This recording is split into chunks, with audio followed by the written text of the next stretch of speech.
I've got something on my shirt. Mm. Yeah. Yeah. Thank you. Well, good morning, everybody. Good morning. Say hi to the people on the YouTube as well. It's a beautiful morning. Welcome back, Paula. It's been a long time and we miss you. Yeah, thank you for coming back today. Well, I was thinking about the topic today, and the last time I leaded the class, I touched on emotions. So being in the moment with your emotions. So today I'm thinking about happiness. So happiness is one of the emotions, but when we meditate, we tend to think, oh, let's meditate to get us out of the negative emotions. Let's meditate to get us out of sadness or anxiety or depression. But why don't we meditate for happiness then? Yeah. So finding happiness. So last time when we talked about emotions and the definition of emotions, I don't think you were here. Were you here when we talked about? Mm, I feel like yeah, I was here. you were For that here. one. She wasn't, but I think I was. Okay. Yeah. You So was here. I was not here. no, you were not here. It. Yeah. So when we talk about emotions, what I've learned from a researcher is that there are many emotions. Like he mentioned about 34,000 emotions, but we only go through a handful of them every day. And there is no uniformly agreeable definition of emotions either. And um, and how can you tell what emotions the person opposite you have? A lot of the time we look at their faces and we look at their body language and we try to guess what emotions that person has, and vice versa, right? When people look at us and they assume uh, certain emotions that you have, and that may not always be accurate. No. So so sometimes I see when I'm around people who are really bubbly and laughing and joking, I think they they bring happiness to me. It's like even if I'm not coming into that situation feeling happy, being around those people make me happy. The energy, It's contagious. yeah, it is contagious, and then I would think to myself, I wish I can be like that. I wish I can be like that. And is that some is that something good to think? Yes. Is it good? That thought that I have, that I wish I could be like that. Is that a good thought? I would say no. And the only reason being is because we don't know where that person is coming from. Like, are they bubbly to hide other emotions? Yeah. But I think also too, when you go through a disease or something like that, you learn to appreciate the little bitty things, and so little things do bring you joy. Yeah. So I'm just happy to hear her say this. yeah. It's like I got out of bed today. Yeah. So, but I do agree though, even if you're not in a great mood, if you get around other people who you enjoy being around, even if it's a conversation that's sad or anything like that, you just get that good energy from certain people. Yes. Yes. Oh, so Well, I would say I will agree definitely with Rebecca saying that it's not the greatest thing that we do to ourselves when we start wishing and yearning on becoming somebody that we're not, because we want to have that same sense of happiness that that person is showing or is radiating. And I will say that because oftentimes I encounter myself with people that tells me, "Oh my God, I don't know how you do this, with all your illness, and you carry it so effortlessly because you're always so happy and you're always so." And I'm like,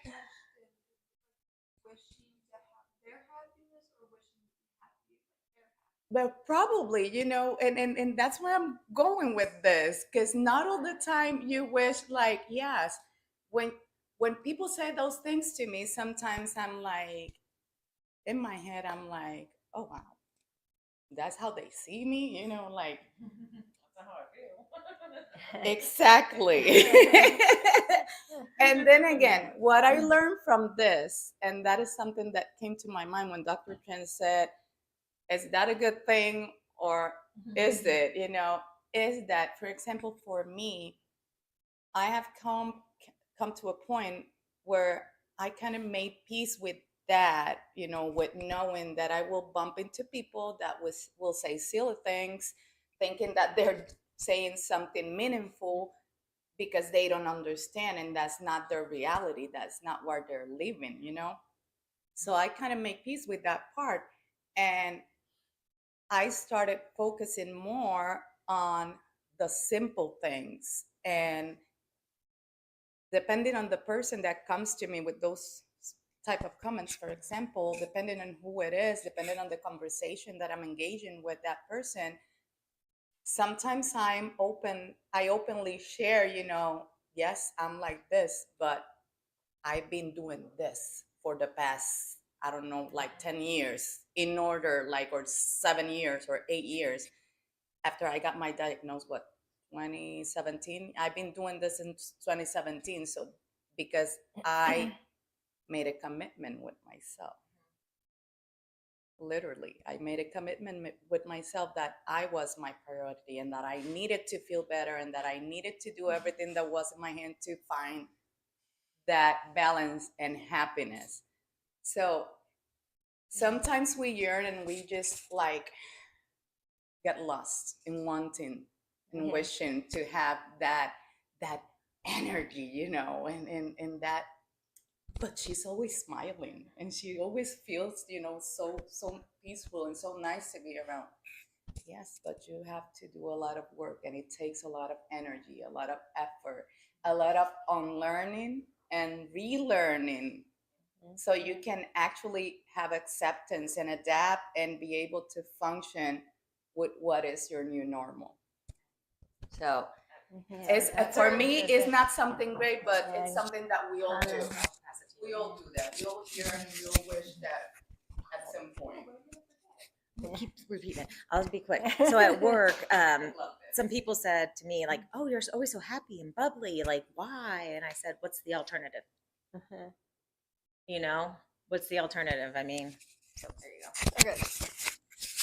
So for me, when it comes to like wishing for something like joy, well, I kind of see it as like, I don't see it as bad to wish for something or negative, because to me, like, when you wish for something like joy that you see in another person, it starts with, well, okay, if I want to be happy, what can I do to help myself be happy? So it kind of like starts the process of, okay, so if I want this, then I'll need to start doing this, and this.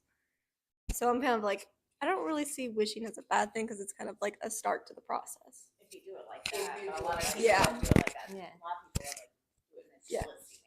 Yeah. Like shoot. comparing, I comparing. think I just pressed the power button on the Yeah. phone. Okay. Yeah. And then, so like, I guess it, do I need to press it again? Okay. Then, so like to wish and not do anything, then it's kind of like, well, you can't really expect anything from it because you're not putting in the work towards it. But like with the way that my brain works, usually when I wish for something, it turns into a want, and then I start thinking, okay, well, how can I get there? What can I do that'll help me work towards the end goal? So I'm like, for me, I don't really see it as a bad thing. So having a goal, right? Having a goal to work towards happiness. But so right. So what we prime yourself to be somewhere. You need it. You're like, I want it. I'm usually patient to hear everybody that. No, I think it's good. I think sometimes you need to be in proximity of people that they are happy to uplift and prime yourself to get in that state. I think it's good. Yeah. I think you should surround yourself with people that they are a little bit better to uplift you and move you forward. If you would have somebody that is just in the same state with you all the time, probably would be boring as heck. That's what I think. Boring. Yeah. There's so much more to be said. But, yeah, I was told that by somebody who was wise that if you're around somebody that drains you, when you leave drained, they're not a good friend. But if you leave more energized, then they're a good person and a good friend to be around. So, yeah. So we all agree that we shouldn't compare, right? We just shouldn't compare. Whether we compare ourselves to someone who is better than us or compare ourselves to someone who less fortunate than us, comparing doesn't bring really good results, because I think it can bring negative results when you compare. But do we rely on external factors for inner peace and happiness? Is the question. Do we? We do, but we should. Yeah. We do, but we shouldn't. Yes. I'm having difficulty understanding. Yeah. So yeah. So do we rely on external factors? It can be people. It can be places, environment, yes. places. Do we? Wait, when I say all kinds of things, it's a combination. Like, some things make me happy, like flowers or being outside. So I like to promote that in my life. And then hanging. Oh, sorry. And then I also know that I love to hang out with my friends or play games with them online in a call. So I'll do that sometimes if I'm like, especially if I'm having a bad day or I'm just too tired to really function. I'll just call a friend and be like, hey, what's up? What are you doing? So I'm like, I guess I rely on all kinds of things. And then also if I can see progress in an area that I'm working on, like right now with schooling, I can see that I've been doing really good and that makes me happy. So I like to also do that. So like I get joy from all kinds of things. And it's also kind of fun to like, if I have a negative perspective on something, I like to try and change that into a positive perspective, like of all the good things that can come from something if I open my eyes and take the opportunity. Yeah.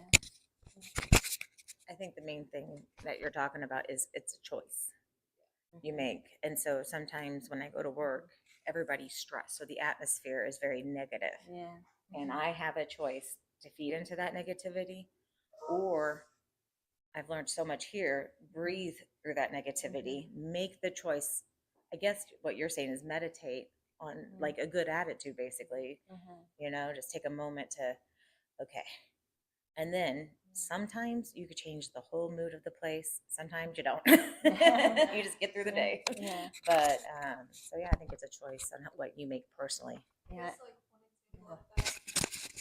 I guess one example of that would be like with an autoimmune disease. Like it's painful and it feels limiting, but when I sit down to think about it, to like put a positive perspective on it, I think about how it's taught me to be resourceful and to keep working and not give up, and that if you keep going at a goal, eventually you can start to improve and get there.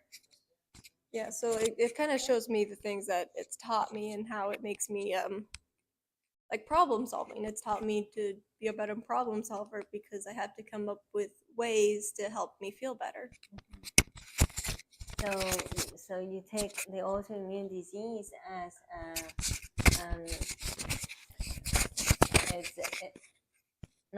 you don't view yourself as a victim of the disease, and you view your disease as your friend. Almost like that, like it helps you. Yeah, because without going through the experience of having the autoimmune disease, you would not come to have the wisdom or the strength, right? Because and so so that you bring up a very good point there too. That always be positive and take advantage of everything that comes into your life and turn it into a positive thing. Yeah. Proud mom moment.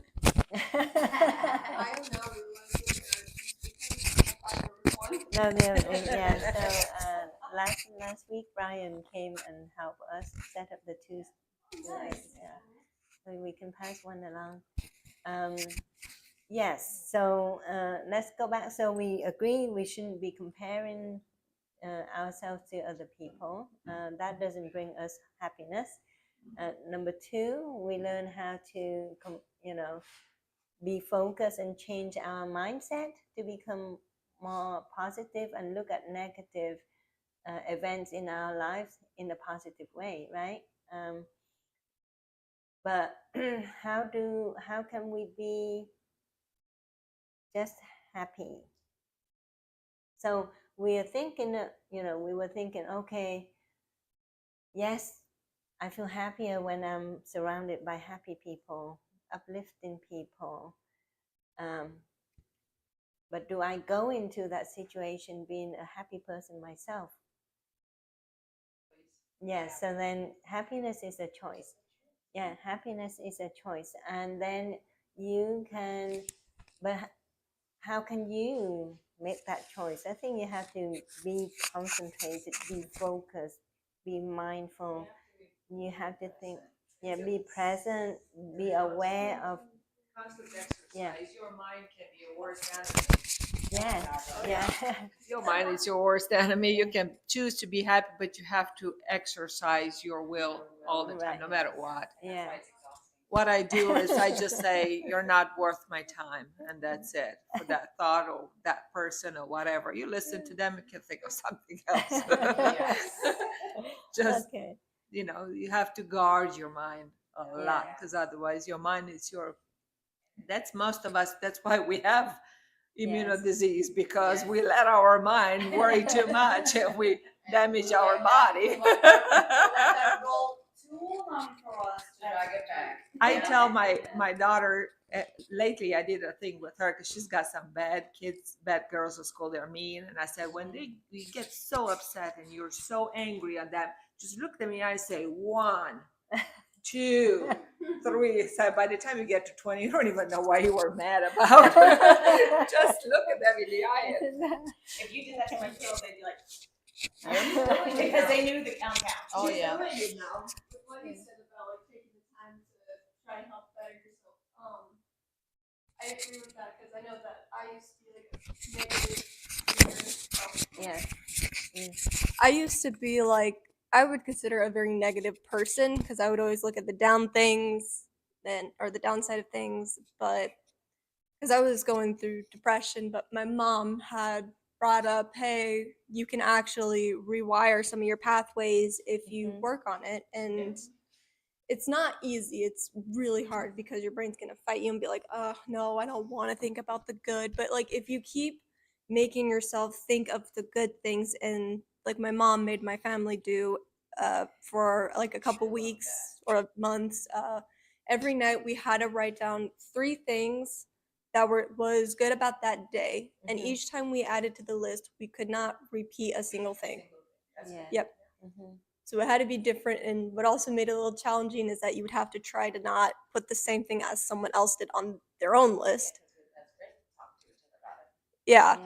And even when we eventually did stop doing that for a little bit, I still continued to try and think about the good, especially if I was having a bad day. I'd be like, okay, well, what's good about the day? Well, it might be sad, but for starters, for me, how I would define it being a good day is, well, I'm still alive. So So I'm like, that is our reality. that's step one is Yes. I'm still alive, I'm still going, even though I'm not happy right now, I'm still going, and that is a good thing. So I would count that.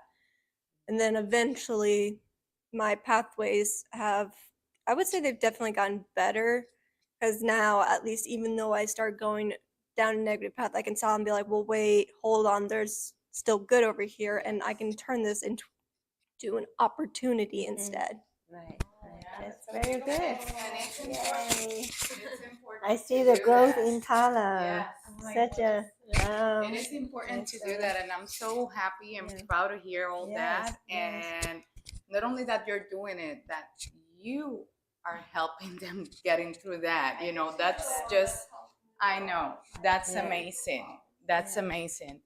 Yeah. But Yes. one thing for sure that we need in life in general is to have that willingness and to make those commitments with ourselves, because as much as a lot of external factors bring us joy and bring us happiness, there's no greater joy and greater happiness and peace than the one that you find within you when you find balance and you are living in harmony. And one of the things that I've been doing and I keep doing, I do a lot of journaling, like every day. And I told someone here that if anything happens to me in my life, I told her that my journals were hers and only hers. That her sisters doesn't need to fight for them or anything. Those are hers. So, and there's like so many already that, oh my. But that is something that I do daily when I feel good, when I don't feel good, because when we have any chronic illness, we grieve, and we are constantly grieving the life that we had before. And when we just get immersed into that thought pattern, when we just get immersed into that point of view and perspective, we feel worse, we get sicker, we feel weaker, because even our immune system weakens because of what the mind is feeding the body. Just remind you all the time, I'm sick, I'm sick. Yes, I'm sick. and it's important to have that willingness, to have that commitment, to have that love for yourself, to love yourself enough for you to say no, no. This is what I want to get. What is this situation teaching me? What am I gaining from this situation, as bad and as awful as it seems and as it feels daily? That is something that I do every time, like even before waking up, I just, and opening my eyes, I give gratitude. I, do set my intention for the day. And I am always allowing myself to be open to receive the new day with curiosity and gratitude, no matter what comes through the day. And that brings me happiness. That brings me a lot of inner happiness, because through these years, through my practices, through the clients that I work with and that I have worked with, one thing that I have learned is that the only way for you to be truly happy is to be at peace with yourself. Mm-hmm. There's no other way, because you will experience instants of joy, instants of happiness. But those are just instants. It's like when you talk about, yes, I do yoga, yes, I meditate, yes, but do you carry that lifestyle? Do you really practice mindfulness through your whole day? Do you really practice the principles of meditation or yoga through your whole day, through your day 24/7? No, because we are always looking for instant gratification and for instant solutions. We take medicines. Why? Because we don't want to feel the pain. We don't let the body feel the pain. And that's the same thing that we do with everything that's around us, sadly. And that's why, like she said, we're so sick, sadly too. I know we're talking a lot. I guess it's a topic that we have a lot to talk about. Yeah, right? Yeah, we can talk. Yeah, I know. It's like the wall came down and it came pouring. What I've been told is that happiness is a feeling, joy is a lifestyle. So you know, happiness comes from joy, but joy is something you have to work on and have all the time. It comes from the mindset that we're talking about. So how do we use meditation to help us to cultivate our happiness is the question, right? So again, meditation helps us to concentrate. And if you have the basic of concentration, complete concentration, then you can be focused on your mind and your thought. Because when you train your mind to be, to cultivate the inner peace, inner happiness, you have to be aware of how you feel, how you think. And if you're not having that absolute concentration, you won't be able to wholly be aware of your senses, your emotions, and your thoughts. So that's how mindfulness meditation is going to help us there. So when our mind is not concentrating and working, and it kind of wanders, then you're not going to be happy. Try to feel happy when your mind is wandering. It's difficult. Yeah, I mean, when your mind wanders, you're not going to be feeling happy. You only feel happy when you are right here in the moment and be aware of your happiness, emotion. But when your mind starts to wander, thinking about work, that's it. You're not happy right there. You're too busy thinking and worrying. So, and this is where mindfulness meditation practice comes in. It helps to get your mind back into focus and stop your mind from wandering, and you can build your happiness. So the inner peace, inner happiness. And I think, sometimes I don't talk a lot and I don't even smile, but it doesn't mean that I'm not happy inside. Mm-hmm. And other people may assume that, oh no, she seems quiet and she doesn't smile. She must have something going on. She must be feeling sad, but not really. No, I go through my day not smiling, but I feel very peaceful inside. So being peaceful inside can be happiness also. Bad every day. Like every room you go into, how are you feeling, Fred? I mean, and yes, but sometimes I say, okay, you practice kindness and compassion and all of that, but sometimes you just have to let the other person know that there is a limit to that.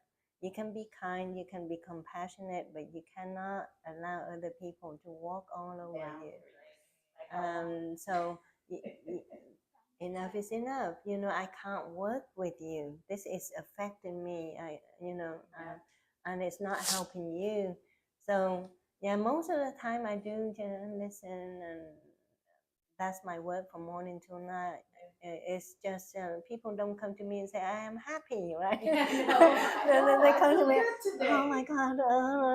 So it's not just physical illness that they come to me with. I have pain in the shoulder, pain in the knees. I can't sleep because of my knee pain and so on. But they also talk about what's going on in their life. Someone. Some loved one passed away, or a pet passed away, or financial difficulty, and I just have to listen and just yeah. But it's part of it. But so sometimes I have to make a decision, like, okay, this patient needs more time today. I can't really just say, okay, let me do your exam, here's your, and then go. Literally I said, this patient needs more time, and that time is not all about medication or examination. That time is talking. Like I had a patient who came in, and what's on her mind was her relationship with her dad. Her mom just recently passed away, and now she and her dad is not in the good place, and how I'm going to help her. No, I'm not a psychologist. I'm not a psychiatrist. But I through mindfulness meditation, I was able to listen and then gave her the piece of advice that I thought she needed. And at the end of the day, she said, yeah, okay, I'm going to practice that. So I said, okay,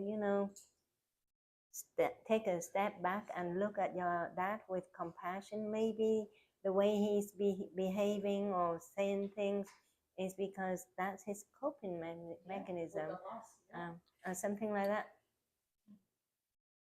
But I have listening. You're a good yeah. listener. I listen, right? But when there's a limit, and there's only very few people out there who are not mindful and who are not receptive to what you want to say, and you can't.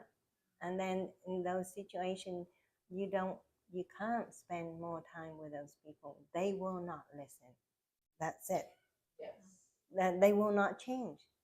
Even when I talk about nutrition, for example, I have patients who will not change. Will not change. Yeah, that's it. And I said, okay, I accept. Let's move on. Stuck with the burgers. Yeah, but I do. How can I do that? Yeah. Anyway, with that, we are going to do a. Exactly. Yeah. Do the work. Yeah.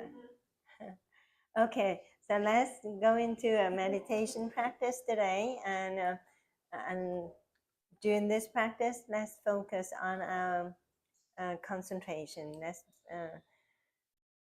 see if we can focus and gradually let our mind settle down to what our inner peace and happiness is. Okay, so just assume a comfortable position. You don't have to sit cross-legged. You can stretch your legs out because we've been sitting for a while.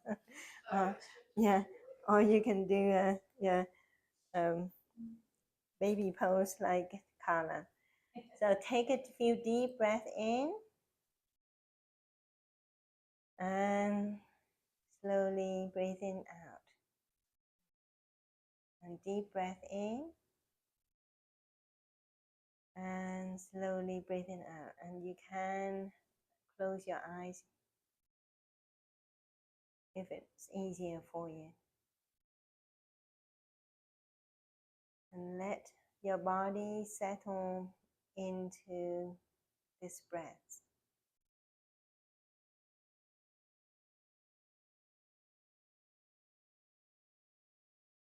Return to the breaths and return to this present moment.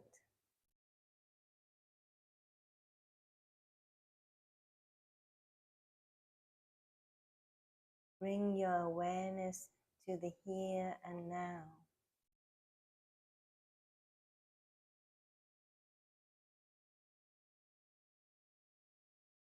Deep breath in and slowly breathing out.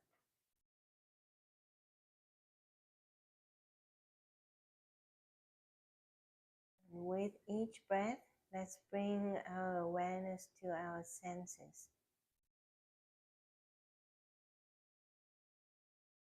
Feel the air that passes through your nose.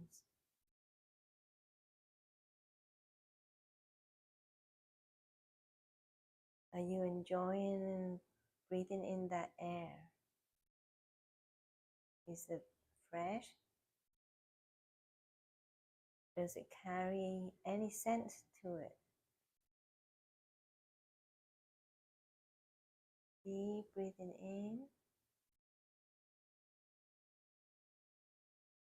and slowly breathing out.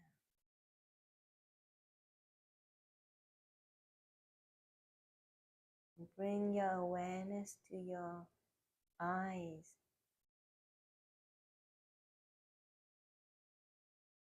What do you see?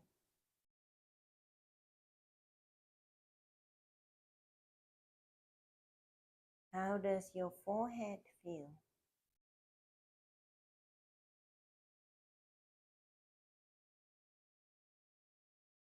Deep breathing in and out.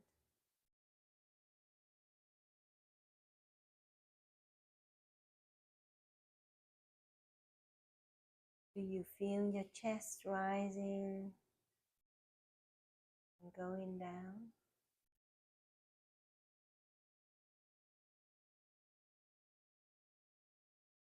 Does the air that comes from your lungs feel warm and moist?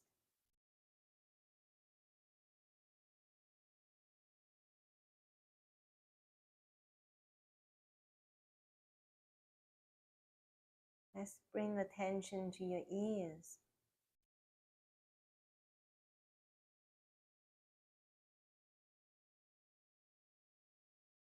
What do you hear?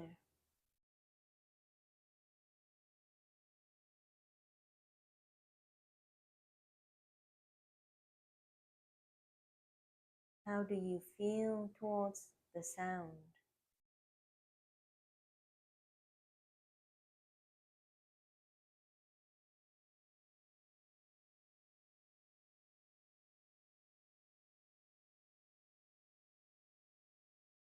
Does that sound change the way you feel?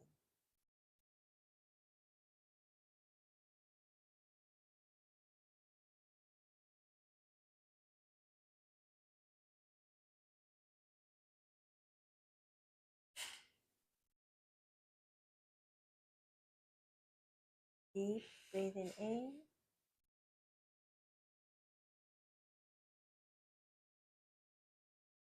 and slowly breathing.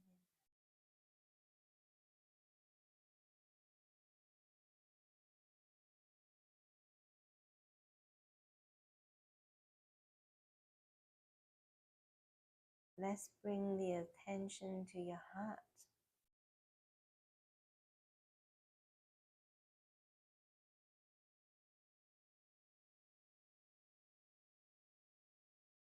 Do you feel your heart beating?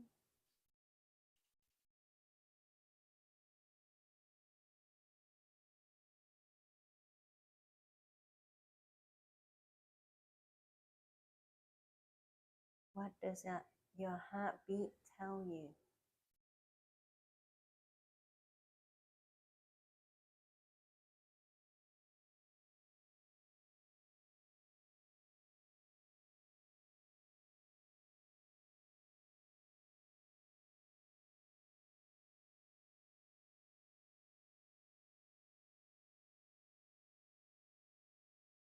As your heart rate slow down with the deep breathing practice,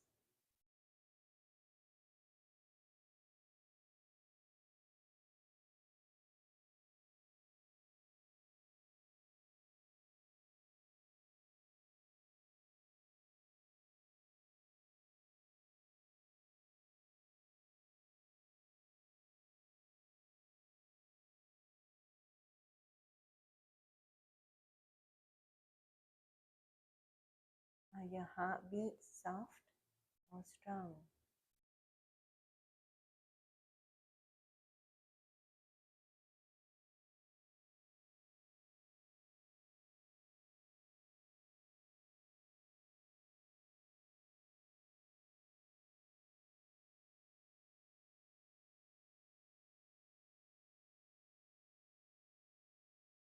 Deep breathing in and slowly breathing out.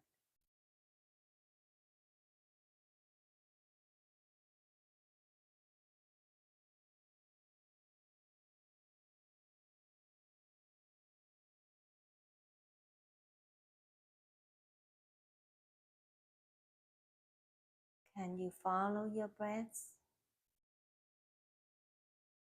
from the time it enters your nose to the time that it travels down into your lungs?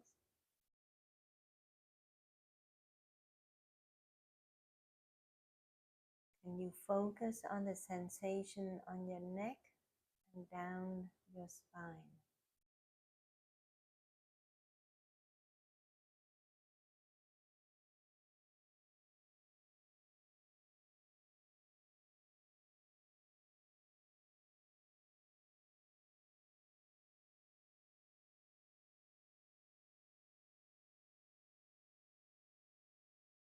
Are you now with yourself in the present moment?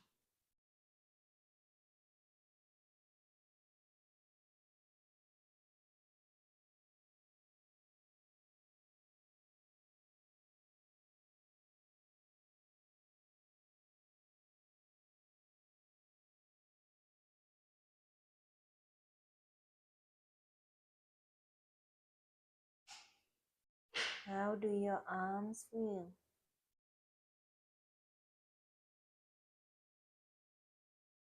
Can you give yourself a virtual hug or hugs?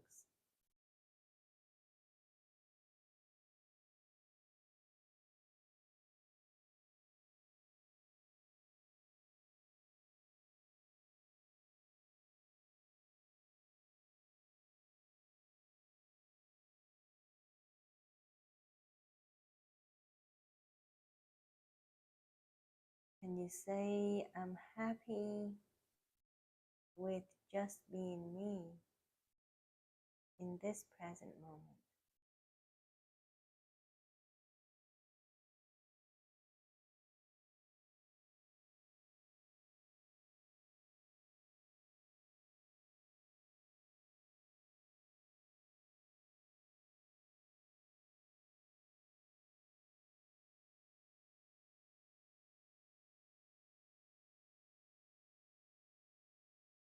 Deep breathing in,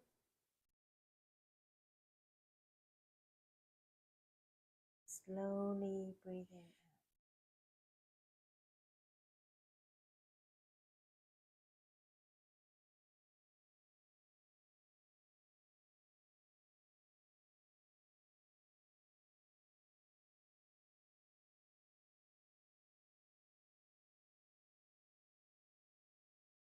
In this moment, I know my mind is concentrating.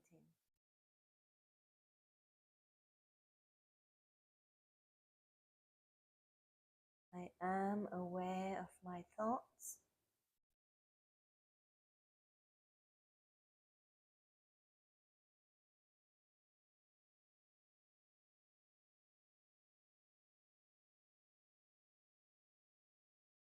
And I am in control of my thoughts.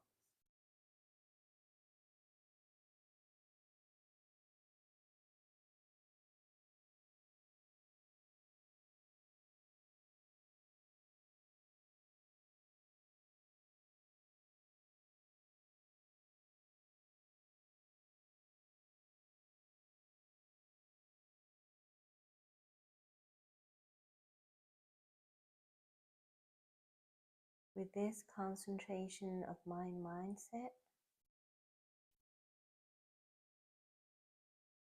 I choose to be at peace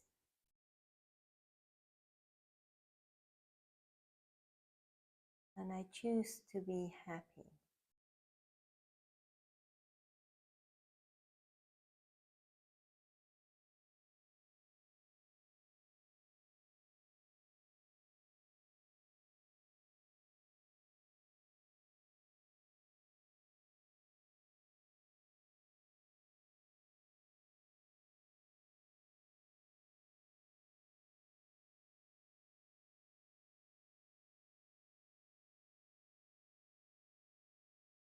And with this mindful happiness,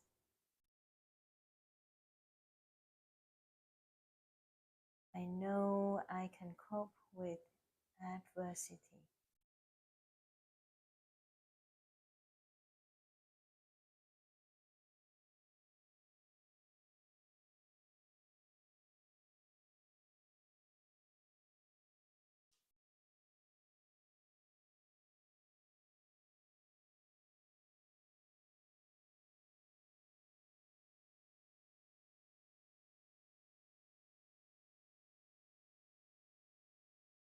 Deep breathing in and slowly breathing out.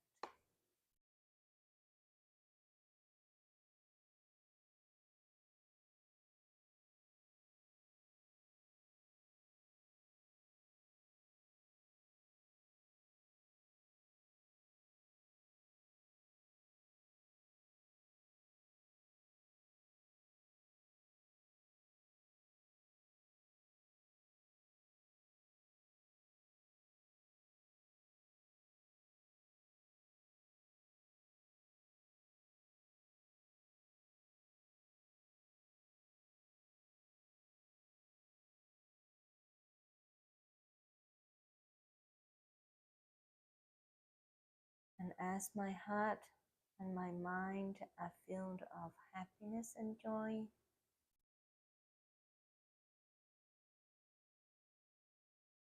I'm grateful of this moment.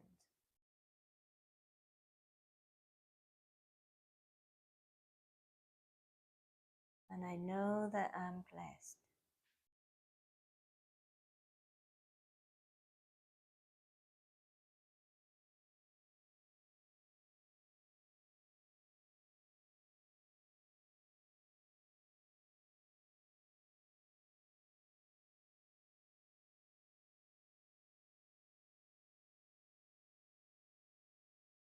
In this moment of awareness and mindfulness,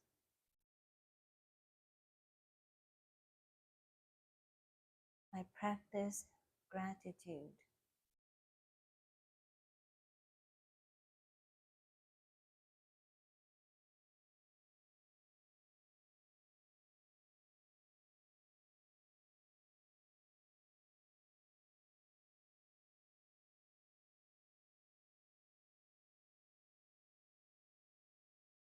With a few more deep breaths in and out,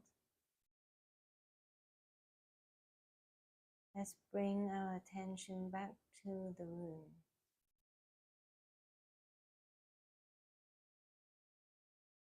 And to our physical body.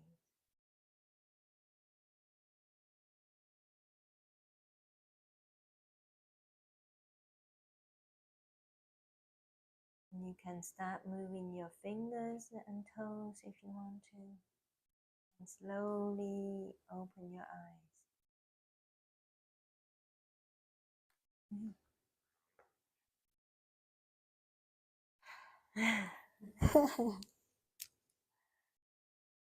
So that was a short meditation practice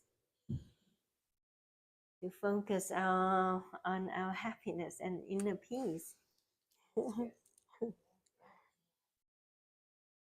I think you've been sitting down for a while, so let's stand up and do some stretching.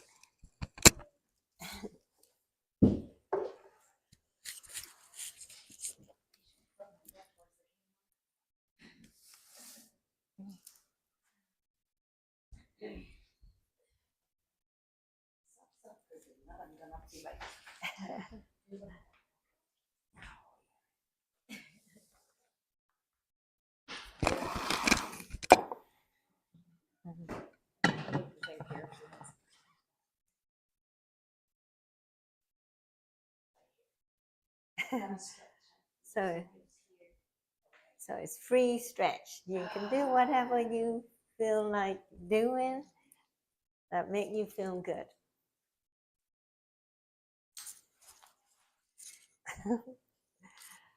If your shoulders feel tight, you stretch your shoulders out. If your back feels tight, you stretch your back.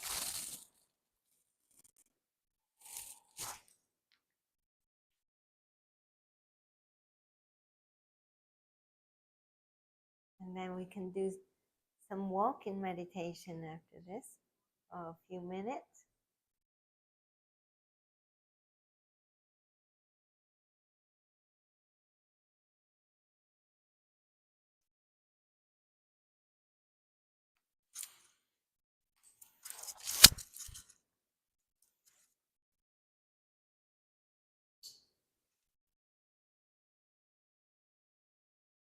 I think when Sean certified as a yoga teacher, he needs to come.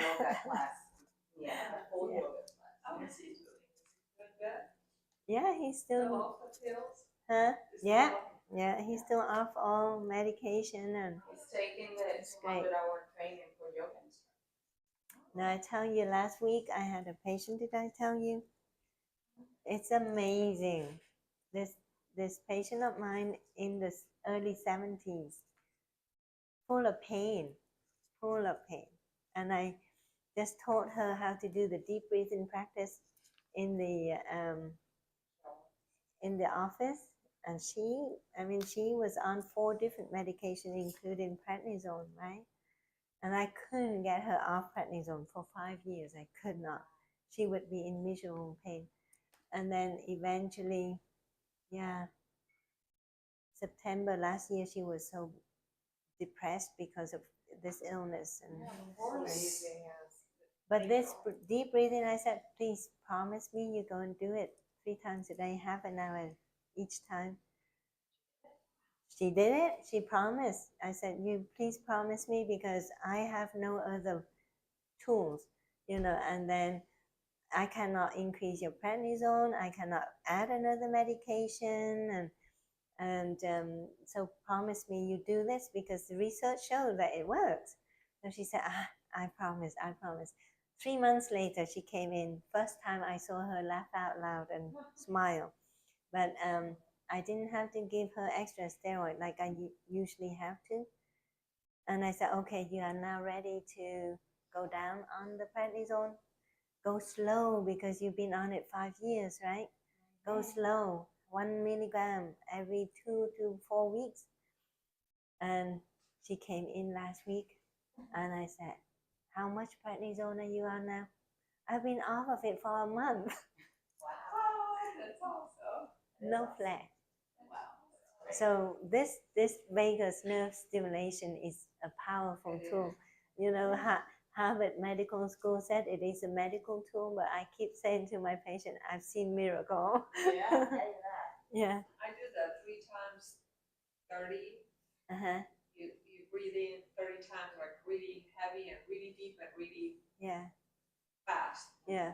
And then you exhale, wait until you cannot wait and stay anymore, then inhale deep, and hold until you cannot hold anymore, then up, down, and then again 30, Yes. and again, and then it's helping. Like you feel all your body is tingling and all Yeah. that. Yeah. Oh yeah, Yeah. you're gonna feel That's it vagus everywhere. nerve stimulation. So, the experienced meditator, they can hold their breath for a long, long time.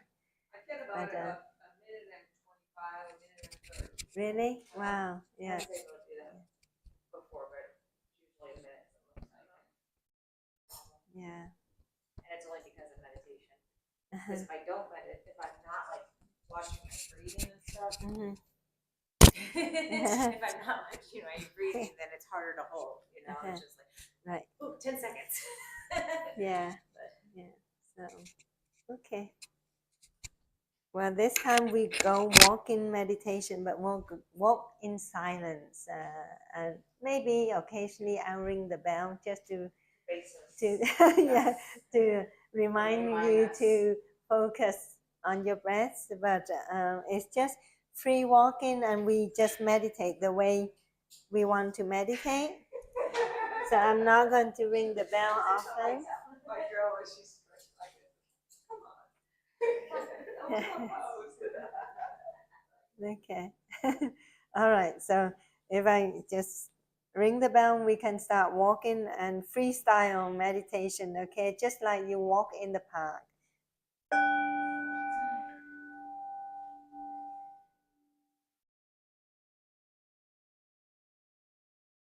And remember to focus on your breaths as well as you walk.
we'll do one more circle.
All right, so that's it. The end of our walking meditation. So now we have a few minutes to share experience and wisdom. I think I know. That's what comes from experience, right? So I don't know. There's some old people that have a lot of experience. that's true. And there's some young people that have very less experience but More have more wisdom. wisdom. Yeah, age doesn't.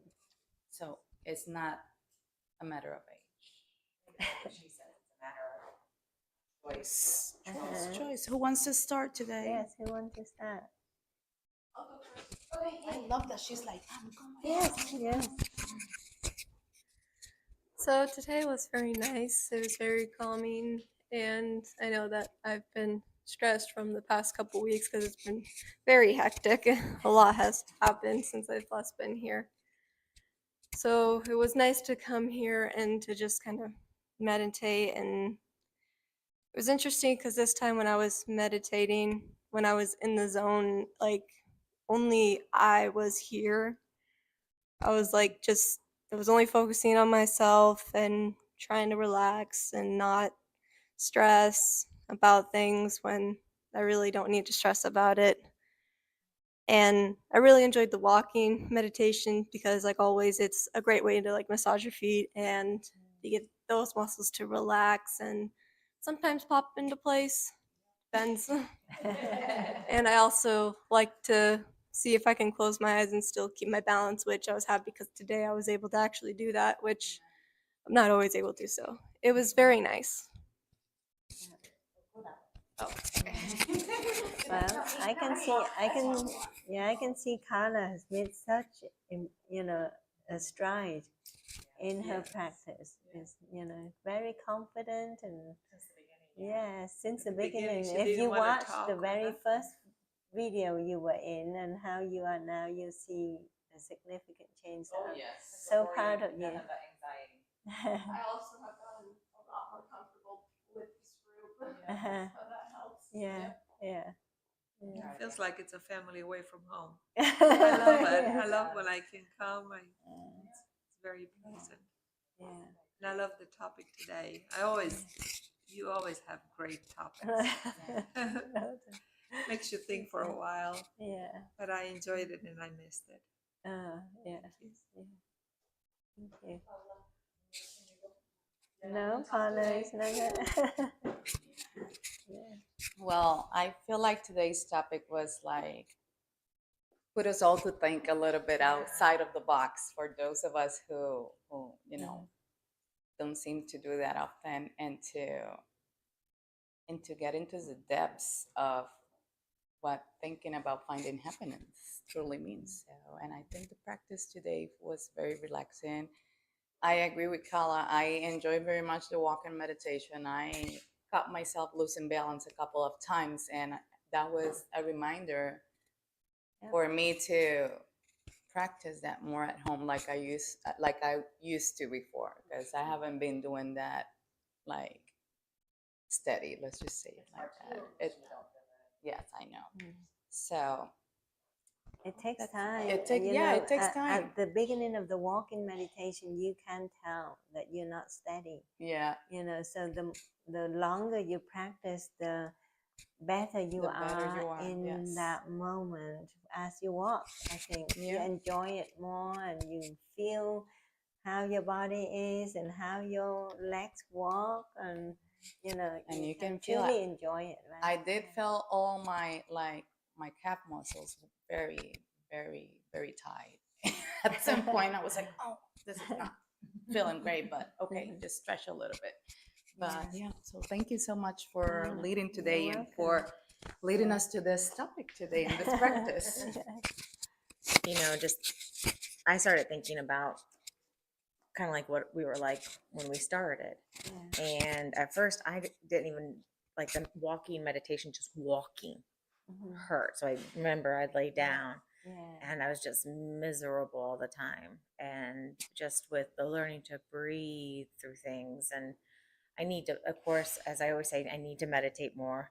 I do find it is a lot harder when you don't feel good, just because you're kind of get stuck in that, I don't know, pain or something. But it's been really good to see or to feel that transition of feeling better, feeling like you have more control over yourself, knowing your limitations. I learned limitations by coming here. You know, it's hard to say, guys, I need to lay down while you all are walking. Yeah, but today I think was really good because not only the meditation, but just to be able to be around people who understand what you're going through is that in and of itself is life changing, because otherwise you just feel alone. So, but yeah, I think it's awesome. And today's topic was very thought provoking and good. Oh, yeah. That's it, I think. I have several ladies that I visit all the time, older, and I tell them, do the walking. Do the walking. I said, Yeah. just do your walking slow and improve your balance. And Yes. one in particular that she's 89 and she falls a lot. She's a little bit taller than her daughter. My daughter passed her a year ago. She's a little thing. She never broke anything, but I even went one day, she was on the street on the curb and the neighbor was trying to pick her up. So I just